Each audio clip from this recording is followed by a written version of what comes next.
En el complejo universo del ojo humano, cada estructura cumple un papel esencial para que la visión sea posible. Cuando cualquiera de estas partes falla, incluso en pequeñas alteraciones, el equilibrio visual se rompe. Hoy recorreremos un paisaje de anomalías congénitas, infecciones, inflamaciones y malformaciones que pueden afectar la órbita, la conjuntiva, la córnea, los párpados, el nervio óptico y la retina. Este viaje nos llevará desde las condiciones presentes al nacer hasta las enfermedades que amenazan la visión de forma aguda, recordándonos así lo delicado y extraordinario que puede llegar a ser el sistema visual. Ahora bien, tenemos lo que es nuestro recorrido por el segmento anterior. Vamos a dar un recorrido por lo que es la órbita. Ese espacio óseo que aloja y protege al globo ocular. Aquí pueden encontrarse desde cambios anatómicos, sutiles y hasta verdaderas emergencias médicas. Tenemos lo que es primeramente el hipertelorismo, que el hipertelorismo es una separación aumentada entre las cavidades orbitarias. Su origen es una alteración del desarrollo embrionario del cráneo, que esto impide que las cavidades orbitarias migren correctamente hacia la línea media, como se puede observar en las imágenes de la diapositiva. Esto hace que la línea media no migre correctamente y esta malformación suele asociarse a síndromes craneofaciales y condiciones genéticas complejas. A nivel clínico, el paciente presenta un ojo más separado de lo habitual, lo que puede generar dificultades visuales y periféricas y un impacto estético notable. El diagnóstico se determina mediante un examen físico y estudios de imagen, y el tratamiento es quirúrgico e involucra una reconstrucción craneofacial usualmente realizada durante la infancia. Ahora tenemos lo que es el telecanto, que el telecanto está muy relacionado con lo que es el hipertelorismo. Se dice que el telecanto es aquel cuando la distancia entre los cantos mediales aumenta, pero la separación real entre las órbitas permanece normal. Se dice que su fisiopatología se centra en una alteración del central tendón cantal medial o de los tejidos blandos perioculares durante su desarrollo. Desde el punto de vista visual no afecta directamente la visión y no afecta directamente lo que son los movimientos oculares, pero sí modifica un poco lo que es la apariencia del rostro. Su tratamiento es quirúrgico cuando la alteración es significativa o genera dificultades funcionales. Ahora tenemos lo que es el epicanto. El epicanto, como su nombre lo dice, es un pliegue de la piel que cubre parcial o completamente el ángulo interno del ojo, y su origen es anatómico y suele ser normal en niños pequeños o en ciertos grupos étnicos, a como se observa en la imagen. Sin embargo, en algunos pacientes persiste y puede generar la falsa impresión de estrabismo. El diagnóstico es clínico y, salvo en casos estéticos severos, no requiere tratamiento en niños pequeños. Esto suele desaparecer conforme crece el puente nasal. Ahora bien, tenemos lo que es la ptosis congénita dentro del recorrido de nuestras patologías del segmento anterior. Tenemos que las ptosis congénitas son anomalías más reconocibles y que están caracterizadas por la caída del párpado superior desde el nacimiento. Se dice que su fisiopatología se origina en una malformación del músculo elevador del párpado, que éste pierde una fuerza o presenta un desarrollo incompleto. Las consecuencias pueden llegar a ser funcionales y estéticas, y en casos severos el párpado puede obstruir el eje visual y provocar una ambliopía, o mejor conocida como ojo vago. Como nosotros estamos observando en las imágenes de la parte superior izquierda, vemos que el niño presenta una máxima caída de lo que es el párpado y se puede llegar a presentar como un estrabismo. También en estos casos el diagnóstico se basa en una evaluación de la función del músculo elevador, como lo habíamos dicho, y también se verifica lo que es la altura del párpado. El tratamiento es quirúrgico y se realiza idealmente durante la infancia. Ahora bien, tenemos en la sección 2 lo que son las infecciones de la emergencia orbitaria y tenemos la celulitis perceptual, que esta en el área periocular puede aparecer infecciones que, aunque parezcan leves, requieren vigilancia. Una de ellas es la celulitis perceptual. Esta infección ocurre en los tejidos anteriores al tabique orbitario. Su fisiopatología se basa en la invasión bacteriana secundaria a heridas menores e incluso picaduras de insectos o procesos infecciosos de la piel. Los signos incluyen lo que es inflamación, dolor leve, enrojecimiento e incluso un aumento de la temperatura del párpado, pero sin afectar lo que es los movimientos oculares ni la visión. El tratamiento consiste en antibióticos orales y un control periódico.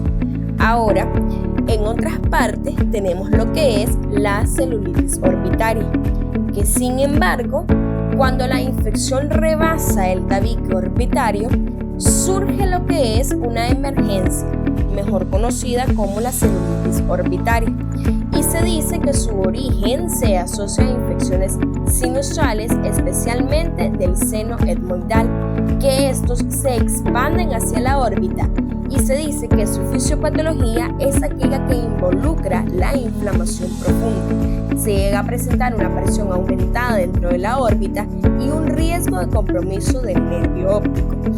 Como podemos ver en las imágenes, se llega a hinchar todo lo que es el párpado superior y el párpado inferior, también presentando un enrojecimiento. Esto puede llegar a presentar un riesgo de compromiso del nervio óptico.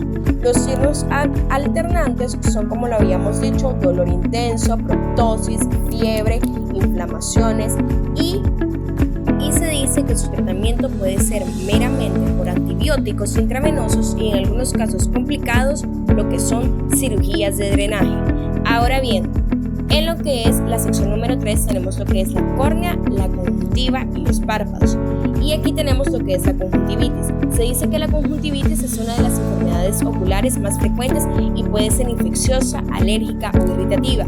La fisiopatología depende del agente bacteriano, que este puede invadir la superficie ocular. Los virus que generan la inflamación difusa o alergias que desencadenan una respuesta inmunológica exagerada. Los signos incluyen un enrojecimiento, lagrimeo, secreción, picazón y sensación de cuerpo extraño. El diagnóstico es clínico y el tratamiento varía según la causa, desde los antibióticos hasta los antihistamínicos y medidas de higiene. Se dice que la conjuntivitis se puede llegar a clasificar en conjuntivitis viral, conjuntivitis bacteriana, conjuntivitis fúngica, queratoconjuntivitis y las queratitis. Estas pueden llegar a ser causadas por infecciones o incluso por el Staphylococcus aureus o también por utilizar muchos lentes de contacto. Ahora bien, dejando de lado las conjuntivitis, vamos a entrar en lo que son las úlceras corneales. Se dice que las úlceras corneales, cuando la superficie de la córnea se pierde y los microorganismos penetran en el estroma, aparece una úlcera corneal. Su fisiopatología implica la destrucción del colágeno y una inflamación muy intensa. Las causas más frecuentes incluyen el uso inadecuado de lentes de contacto, traumatismos y ciertos microorganismos alternantes agresivos. El paciente puede llegar presentando dolor severo, fotofobia, lagrimeo y disminución visual. El diagnóstico se realiza mediante una tinción con fluoresceína y cultivos corneales. El tratamiento debe de ser inmediato con colirios, antibióticos potentes. Su prevención es practicar una higiene ocular rigurosa, evitar dormir con lentes de contacto y utilizar lo que son gafas de protección al realizar lo que son riesgos de actividades. Ahora vamos a hablar un poco sobre lo que es el ursuelo y el chalacio. Se dice que el ursuelo y el chalacio uno es resistente al dolor y el otro es indoloro. Se dice que el ursuelo es una infección aguda de la glándula del párpado. Su fisiopatología se basa en la proliferación bacteriana, generalmente por el Staphylococcus, y esto genera un nódulo doloroso y enrojecido, mientras que el chalacio, por lo contrario, es una inflamación crónica debido a la obstrucción de las glándulas de Meibomian. Esto no causa dolor, como lo habíamos dicho anteriormente, y forma un nódulo duro y persistente. El nódulo duro y persistente se llega a presentar de forma indolora. Ahora bien, hablando un poco de lo que es la blefaritis, tenemos que la blefaritis es una inflamación crónica del borde palpebral. Esto involucra alteraciones en la producción de la grasa de las glándulas del párpado y la proliferación bacteriana. Produce sensación arenosa, irritación, enrojecimiento, costras y en ocasiones ojo seco. El diagnóstico es clínico y el tratamiento se enfoca en higiene palpebral, lágrimas artificiales y antibióticos cuando es necesario. La blefaritis se divide en blefaritis anterior y blefaritis posterior. También tenemos la blefaritis estafilocócica y la blefaritis seborreica. Estas se llegan a presentar de manera diferente en los que son el párpado, unas mediante por parte de falta de pestañas y la otra generando lo que son costras durante las pestañas. Ahora bien, para llegar a nuestra última fase tenemos lo que es la uveitis anterior. La uveitis anterior afecta principalmente el iris y el cuerpo ciliar. Su fisiopatología consiste en una ruptura de la barrera hematoacuosa y la entrada de células inflamatorias. Esta puede estar relacionada con enfermedades autoinmunes, infecciones aucausas y idiopáticas. Los signos incluyen fotofobia, dolor, visión borrosa y enrojecimiento pericárdico. El diagnóstico se realiza con lámpara de hendidura y el tratamiento incluye corticoides y medicamentos que dilatan la pupila para aliviarla. Hemos llegado a lo que es el final del primer punto de nuestras secciones de las patologías del segmento anterior. Ahora nosotros vamos a hablar en nuestra sección número 5 sobre lo que es el nervio óptico y la retina, y tenemos muy bien lo que son las patologías del segmento posterior. Como lo habíamos dicho, ahora nos vamos a adentrar en uno de los puntos más sensibles del sistema visual, como lo habíamos dicho, el nervio óptico y la retina, donde incluso pequeñas alteraciones pueden comprometer la visión de manera profunda. Hablando un poco, tenemos lo que es la papilitis. Como se presenta en las imágenes, la papilitis es una inflamación del nervio óptico en su porción intraocular. Su fisiopatología involucra la desmineralización y un edema del nervio. Esto puede estar relacionado con infecciones, enfermedades o incluso trastornos desmineralizantes. El paciente puede llegar a presentar pérdida visual repentina, dolor con movimiento ocular y defectos pupilares efelentes. El tratamiento incluye corticoides y manejos de las causas subyacentes a como se está viendo en la imagen. Ahora bien, nosotros tenemos lo que es la hipoplasia del nervio óptico. La hipoplasia del nervio óptico es una condición que se origina en el nervio óptico y no se desarrolla completamente durante la gestación. El resultado es un nervio óptico pequeño, como estamos visualizando en las tres imágenes puestas en la diapositiva. No existe un tratamiento en sí que restaure las fibras perdidas, pero sí una estimulación visual temprana que ayude a mejorar la función. Como lo habíamos dicho, la hipoplasia del nervio óptico es una pérdida de fibras por medio de la gestación el nervio óptico se hace más pequeño y esto causa una hipoplasia. Ahora, entrando un poco más en materia, vamos a hablar sobre el síndrome de Morning Glory. El síndrome de Morning Glory se reconoce por su característica papila grande y en forma de flor. Su fisiopatología incluye alteraciones en la formación del disco óptico y del tejido circundante y puede asociarse a un desprendimiento de retina. Incluso también se pueden llegar a presentar anomalías del sistema nervioso central. El diagnóstico es meramente clínico y complementado con estudios de imagen. Su tratamiento se dirige a las complicaciones principalmente del desprendimiento de retina. Ahora tenemos lo que es el asa prepapilar. Se dice que el asa prepapilar consiste en un vaso que emerge del nervio óptico, con un trayecto anómalo. Esto no causa síntomas y se considera una variante no anatómica y no requiere un tratamiento. Como lo estamos viendo en las imágenes, los vasos se ven extremadamente agrandados. Ahora, hablando un poco sobre las fibras nerviosas mielínicas, se dice que cuando la mielinización del nervio óptico se extiende más allá de los límites normales, se observan manchas blancas sobre la retina, conocidas como fibras nerviosas mielínicas.